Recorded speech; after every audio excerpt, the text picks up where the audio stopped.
This shit is getting real bad. It's been bad. Hey, hey, collective.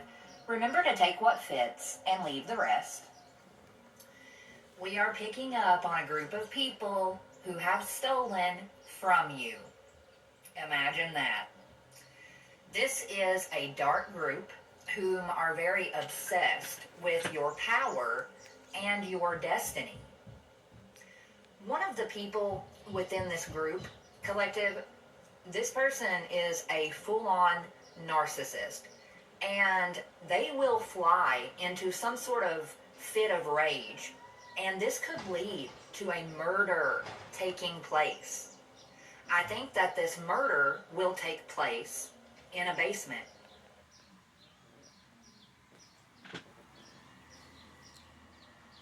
This shit deep. Now y'all hear that? This supposed to take place in the basement.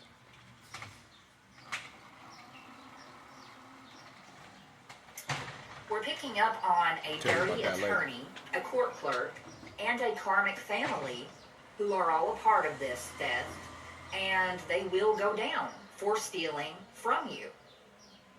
One of these energies, collective, they are currently losing it because they have stopped taking their medication.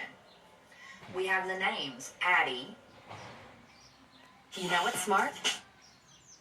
Treating.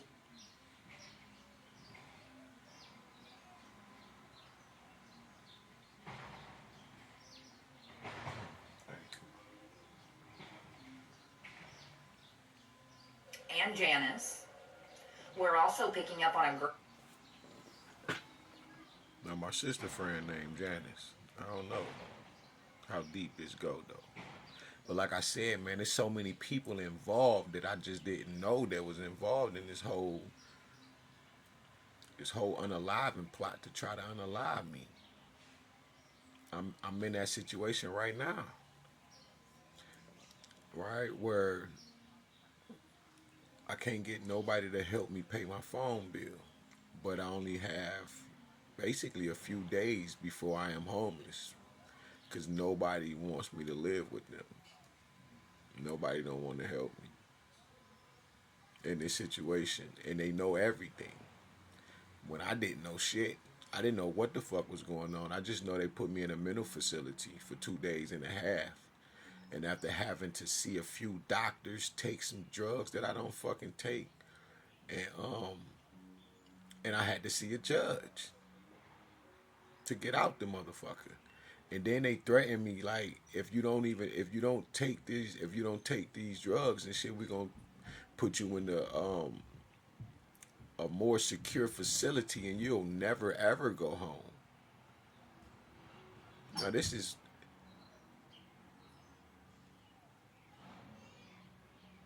is when I done changed everything about my life. Everything. I only had been smoking weed for like almost 2 years before I quit. You know, and and this tells you everything.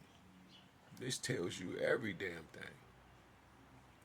Because you don't know who's doing what behind the scenes. You don't know who's involved, who's getting the calls. They do little things to you. Put this in their drink, put this in their food, right? Ask them to do this and do that. And like I said, man, I be getting followed when I go places. I can be driving on the freeway, driving my sister's vehicle, and then I got a few cars that are following me, and then they want me to know that they're following me because they'll pull right up on a bumper and just stay there. Just stay there the whole ride. I'm on the freeway. Then they'll go off and shoot the fuck off. Never ever happened to me in my regular life. Things like that. Never went through so many things to the point where like the G Wagon, I'm being followed by this wagon and I peep it. I'm listening and I hear God. I look. So I keep driving. But while I'm listening, God like do this, do that. And while I do it, make a left. And they want to make a left. I'm going straight, they going straight. but they're trying to keep their distance type of thing. But you can feel the energy and you can see it. And after so many blocks of making bullshit turns to a destination that you ain't even going to, riding around to a destination that you're not even going to, you're just riding because you heard God say, do this. And the people following you to everywhere you're going. So I broke off of them, made another left. And they, because I done ran the light and they keep going. Because the light changed. They don't want to make it apparent. And then you look, because you just timing. It's all timing, and you look, and then you see I see the G-Wagon. I'm like, damn. God say, do a U-turn, come back around, and I'm listening. So I do the left, do another left. I end up following the dudes who was following me, so you can see them arguing in the car. They pulls over, and I look at them. And this is why they get into the phone, and I try to snap them with the phone, while I'm recording, talking about it. You see what I'm saying? They came in my phone and took the voice out of it. I don't even got the video no more, because now even if I was to erase any of my content or anything, I don't even have a trash. It dumps somewhere else. If it's anything with me and just me recording, there's no trash. But if I like pictures and stuff, they get rid of that. I'll have the pictures and shit like that. Any other videos of anybody else, that type of thing. But if it's dealing with me speaking, there's no trash to where I can even restore. I can't restore nothing in this phone. And this, like I said, my phone off now, and if my sister was to come home and be like, get the fuck out, I would be just out there. I just would be out there. Because the main thing is to get you in the public and and unalive you and make you feel like you have no body at all. And at this moment, that's exactly what this is. Because this what happened to me with being in the mental facility. When my mother called me crying, these are probably fake tears most likely, because she like, I didn't know that girl was going to do that to you, basically blaming each other. And she like, I didn't know that she was going to put you in a mental facility. But how you didn't know? I don't drink or nothing. They should have done this years ago, when I was out here just in the street spazzing out, drunk and getting high and just living a reckless life. They tried this during the time where I literally took my penitentiary time and turned that punishment into an opportunity to become the God that I am today.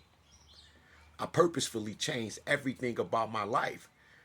Not just for my family, but for my ex that I was with, and for myself.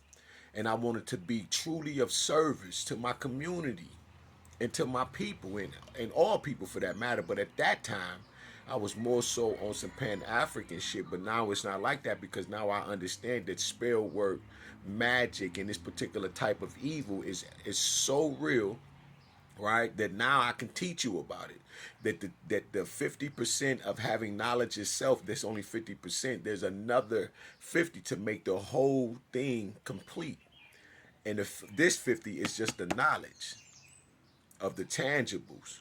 But there's another 50 of dealing with the spiritual, the abstract, the subjective reality that you don't know about. And that's why in the book, in the Bible, it says, my people are destroyed for a lack of knowledge, and for that they shall be destroyed. This is how they've been duping us and unaliving us this whole time.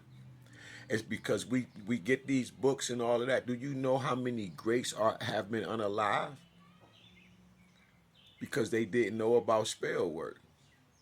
And they was just on this, like Malcolm. Malcolm was just on that.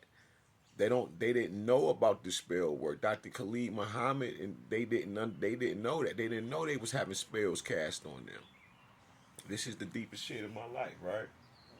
And like I just said, this is a great aunt. Who is that? I don't know who that is. But me going through what I'm going through, and all of this with this phone being cloned, hacked, and tapped, there's so much shit going on the internet that when I tell you these stories, you don't believe that I'm literally under attack so deep with no help.